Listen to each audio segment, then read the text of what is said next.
Thanks for clicking on the Week 11 edition of Inside the Zone. Sectional Semifinals this week. Justin Kinney of Optimal Performance Sports, alive, awake, and well to get us going here. And I'm going to dive right into it because this is maybe the most exciting week of the year, aside from perhaps week one, maybe the biggest week of the year.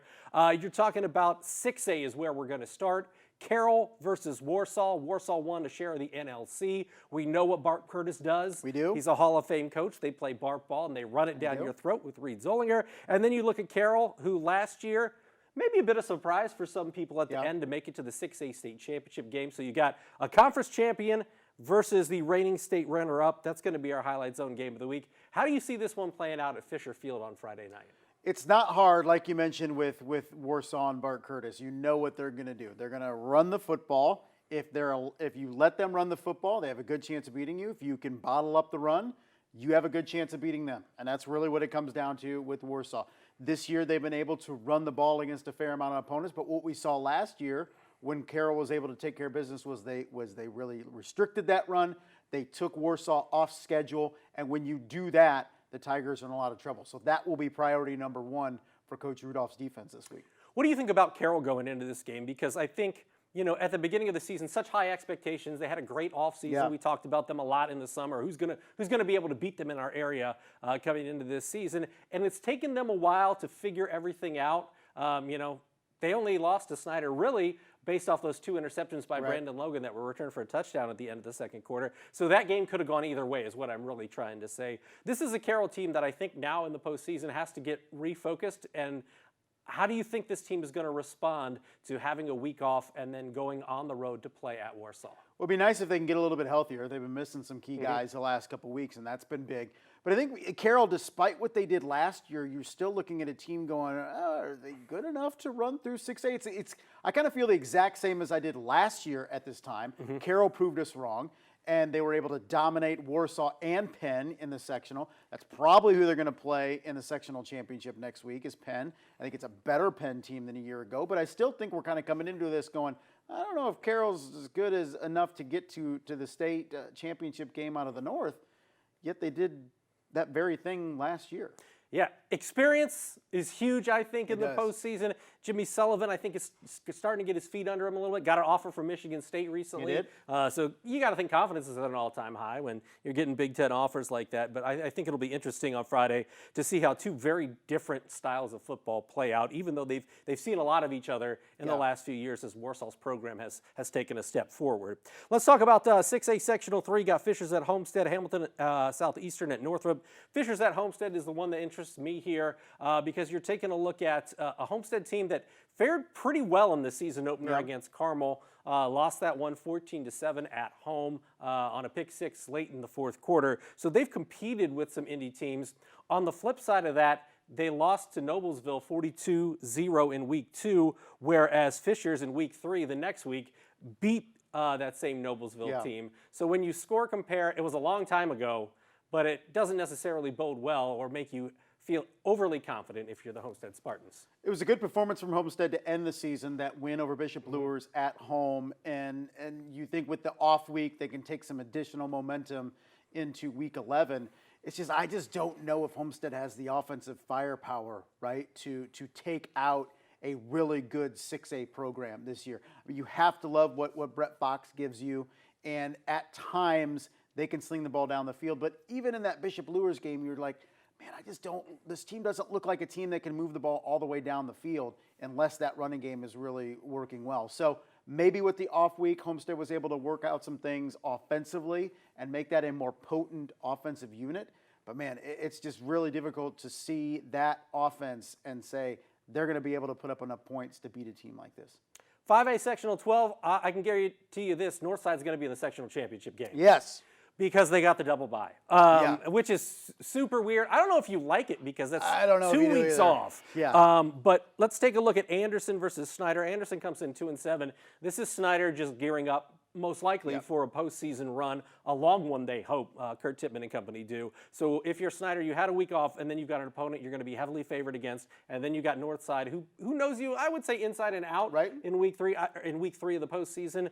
So what do you do this week if you're Snider to make sure that you're sharp for this game and games going forward? I think you shake off whatever rust you had from Dubai, and then you take care of business, end this game by halftime, and then get ready for Northside. I think that's really, you come out if you're Snider and you just don't mess around. And you put together some drives, big runs from Uriah Buchanan. You can see if you can turn the ball over, maybe a touchdown in the return game, and just put this game out of reach. Don't give Anderson any hope in this one. Put it away, and then focus on prepping for their legends. When you talk about 4A Sectional 19, it's really been the sectional that we've talked a lot about. We talked a lot about it at the beginning of the season, like this is going to be the one to watch, and it certainly lived up to its billing. We've got Dwenger at DeKalb this week and East Noble at Leo. East Noble at Leo could very well be a highlight zone game of the week. It's that kind of matchup. This is a rematch of Week 5 where we saw Leo win 14-7. Yeah. We thought it might be a high score, and it was the Brett Fuller show, 14-7. So second time around these two teams, I think East Noble's playing even better than they were at that point. And Leo, had Southside last week, so they got to fine-tune some things against a team that was a little bit overmatched by the Purple Pride. How do you see this one playing out when you talk about this East Noble-Leo matchup? I think this is the most interesting game of the week because of the way East Noble was able to play last week. You mentioned it the first time these two teams played, and you look at East Noble like, man, offensively, they just couldn't get a lot going. And East Noble last week against New Haven, not that we were surprised that East Noble won, but 43-0. I mean, nobody saw that coming. So you look at how East Noble defensively was able to take away the strengths of New Haven, and you say, what are their strengths? Getting downfield with guys in space, running the football, and a quarterback that can move. And you look at Leo and you say, okay, you got Caden Hurst and Brock Schott and a cadre of running backs, and they're going to try to do similar things to what New Haven did.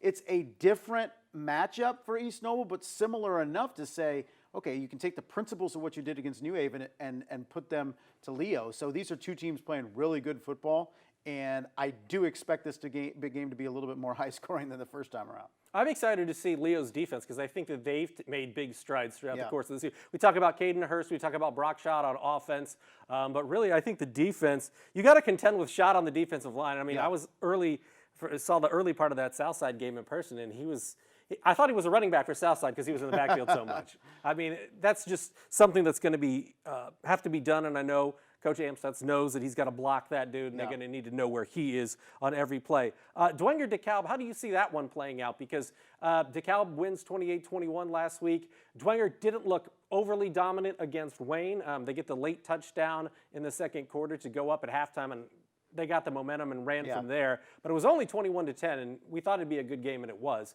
So how do you see this one playing out, Barons versus Bishop Dwenger? Well, I think it's maybe a better game than a lot of us anticipate because, to your point, these are two teams that I think are very similar in terms of their offensive prowess, and they want to run the football, but they have quarterbacks that can sling it when they need to keep you honest. I think it's all about up front, and I think you feel like Bishop Dwenger traditionally has the bigger, better offensive front. I don't know if that's necessarily the case this year against DeKalb. So you look at DeKalb, and they have some firepower with the Aiden boys, and you see, okay, if they can make some plays, and that's what Bishop Dwenger was so good at, is preventing those big plays from Wayne. If DeKalb can make that happen, then maybe we have a game in the second half. When you look at Mississinawa against Columbia City, we saw them in the regular season lose that Week 9 game to Norwell close. But then last week they won by 20 against Huntington North. Mississinawa, really good team record-wise. We've talked about how good they've been in the CIC, but the CIC, as good as it has been, is not the Northeast State when you talk about the size of the schools and the quality of the programs necessarily. And that's not a knock on the CIC. No, it's a reality, right? It's reality. For a smaller kind of country conference, it's pretty good football, and Mississinawa is kind of the class of that. So how do you see this one playing out against Columbia City in Columbia City on Friday? For Columbia City, the lasting impression for them being at home is losing to Norwell in Week 9. So I think they're thankful that they get to come back and play another home game, so that's not their lasting memory. And now they play an undefeated Mississinawa team with an opportunity to knock them off. I think when you look at the CIC and you look at Eastbrook as the traditional power, Mississinawa is undefeated this year. But you look at Alexandria, that was beaten by Bluffton last week, a one-loss team, and Oak Hill that's been up and down. I just think there's opportunity there for Columbia City. But where is this team at urgency-wise? That senior class in particular, Are they locked in after last week, getting that win? I think you have a lot of urgency on the sense of juniors and sophomores. So where's the mindset of those seniors? That's going to be very important on Friday. 3A Sectional 26, West Noble at Knox. This is going to be West Noble's biggest test of the season. They're 10-0. Knox is 10-0. And we saw what Knox did. You know, West Noble, in our game of the week a few weeks back, it came down to an extra point in overtime against Lakeland. Meanwhile, Knox last week goes to Lakeland and wins 46-19. I know Harrell's has Knox favored in this one, which I don't imagine there are a lot of teams undefeated in the state at this point that are going in as an underdog. But West Noble also has to go on the road to Knox. This is going to be a tough test for West Noble, no doubt about it. West Noble's been tremendous. You could say lucky, a little good at the end of games, knocking off Lakeland, as you said, in the regular season, last week against Mishawaka Marion. Part of that is execution, of course, not taking anything from West Noble, but eventually those things even out, right? And you look at West Noble, and if anything, Mishawaka Marion was able to really limit that running game, and credit to Drew Yates for being the guy last week and slinging it around, because you looked at West Noble and said, if you slow him down in the run game, you're going to be able to beat him, and Drew Yates was able to prove that wrong. So I think you're going to need another big game from that passing game for West Noble to be able to go on the road and knock off Knox. This is the biggest test of the season for the Chargers. 3A Sectional 27, Garrett at Heritage, Yorktown at Delta. Garrett is sneaky. They are very much so. Like, they're 5-5. Yeah. And, you know, we talk about, you know, Chris DePue in the past. I felt like Garrett's been a run-first team. These guys really sling it. I mean, they throw the football. Calder hefty back there at the quarterback position. But Heritage has looked really good throughout the course of the season. You know, they're 9-1 going into this one, and the game is going to be in Monroeville. What do you think the take is for this game, Heritage Garrett? I think the message from Coach Casey Kolkman is, you look at Garrett offensively and defensively, a lot of young dudes, a lot of juniors, a lot of sophomores, like, they don't know anybody better, and that can be a dangerous team to face, right? Is they're just out there, there's no sense of this is our last round. They're just kind of going out and playing, and a team full of guys that maybe don't understand the moment can be very, very dangerous if you overlook them. So I think that's the message from Coach Casey Kolkman this week, is saying we need to be ready for this team, because Garrett, they've proven in the regular season they can knock out teams that are seemingly going into it better than them. We saw them really limit Lakeland with that defense. So I think that's the concern for Heritage. Heritage is just like business-like. Like, every week you look at their box score and you're just like, Like, there's no, like, real like Kobe Myers, the guy. But, Zeke Litchfield's yeah, nice like, playmaker. But somebody, he'll score a touchdown, Kobe Myers. But overall, you're just like, they just kind of go about their business, and there's no real studs on the team, but it's very businesslike, and it's worked out for Heritage. yeah, very, very much so. Kolkman-esque, you would call it. You would say so, yes. Let's talk about 2A Sectional 35, because Eastside and Bishop Luers, a lot of people have this circled as, you know, essentially the championship game. I know Central Noble and Manchester are like, hey, man, we play some football too. But historically, these two teams have met quite a bit in the postseason over the last 4 or 5 years, including last season, 35-21, Bishop Luers victorious. What do you see as the keys in this game? Because this is an Eastside team. We've seen flashes throughout the course of the season, and then last week they win 48-7 against Wabash, which had to be a big confidence builder, specifically for them on the offensive side of the football. But this is a Bishop Luers team that kind of got hit in the mouth a little bit by Busco last week. Right. I mean, that was a game really throughout, definitely into the third quarter. Definitely even into the fourth. When you look at the matchup now for Bishop Luers, you look at a similar team in Eastside, different offensive scheme, but they're going to try to establish Lincoln Carter. They're going to use their size up front to try to instill their will. We saw that with Cherubusco, and like you said, kind of punched Bishop Luers in the mouth, and Luers made enough mistakes to allow Cherubusco to get some short fields and convert. And if they play that same type of game on Friday, Eastside's a good enough team to beat them. And you look at this matchup and you say, well, Bishop Luers seems to be the favorite, but the way Bishop Luers played last week, there's got to be a little bit concerned there. So what is it, the 5th straight year these two teams have played in the playoffs? So they know each other, and they know what works and doesn't work. I think Eastside's going to come in with a good enough game plan to say, Bishop Luers, you better execute your game or we'll knock you off again at Luers Field like they've done in the past. 2A Sectional 36 tipped into Eastern, but Eastbrook at Bluffton.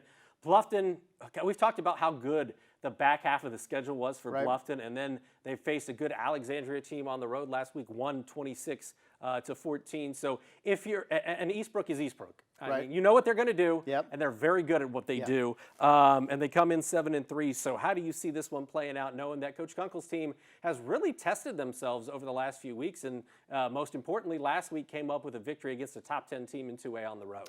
And they were really able to limit the run game of Alexandria. That's a team that does like to sling it a little bit, but making them one-dimensional was key last week on the road for Bluffton. Now you face an Eastbrook team that, like you said, we know what they're going to try to do. They're going to try to establish the run. And I think the strength of the Bluffton team this year throughout the season has been that defense and how physical it can play. And I think this is advantage Bluffton here. You have to go to Bluffton and play them if you're Eastbrook. And I think physically, Bluffton can match up with Eastbrook, and that's not always been the case. Yeah. I think it's an Eastbrook team that's maybe not as physically dominant as we've seen in years past, and Bluffton, like I said, is a more physically imposing team than it usually is. So I really like Bluffton here. They've already ousted one CIC team. Why not another? Yeah, why not? Why not? Bluffton will be rocking, no doubt, on Yes. Friday night. Let's talk sectional 44. We're talking 1A, Madison Granite, Northwood, Adams Central, and Southwood. And just kind of like Bishop Lures and Eastside, I feel like we can pencil in Adams Central and Southwood Yeah. playing each other Right. in the postseason. Last year, Adams Central took care of business against this Southwood team, 56-14. I would think they go in as a heavy favorite, Yeah. although Southwood, Dave Snider, and those guys down there, I mean, they have the never say die attitude. But Adams Central, I think, is going to be a favorite all the way into the 1A state championship game if they make it that far. I think if Adams Central does get slipped up between now and Thanksgiving, it's on them. And I think if Adams Central continues to go in and game out and play to their potential, which we've seen the majority of the season, then they take care of business at Southwood. Southwood needs to come in, play their best game of the year, and hope Adams Central just comes in and lays an egg. And that's the only way that Southwood is able to keep this game within 2 touchdowns at this point. What overall are you most looking forward to in this week? I mean, this is the time. You can sneak by like one round or Yeah. maybe with a good matchup or things like that. But especially, you take a look at some of our bigger schools, 6A, Yeah. 4 or 6A, 5A. Like, you're not going to sneak by anybody at this point in the year. It's the first week of the postseason where we have all 6 classes playing. And I think now you mix in 5A and 6A, and now it really feels like, all right, the playoffs are really underway because you got the big schools playing too. So now we're going in, sectional semifinals. We'll set the scene for the sectional finals coming up next week. Some big matchups this week. I'm looking at East Noble and Leo, and I think that's going to be a fascinating game. Can East Noble have another dominant performance? Leo wants to prove something. Of course, Leo looking at that long gap without a sectional championship. So I think there's plenty of storylines throughout the area, 1A through 6A this week. All right, we'll have it all covered for you Friday on the Highlight Zone, and then we'll hash it and preview all the sectional championships next Monday here on Inside the Zone. For Justin, I'm Glenn, and we'll see you next week.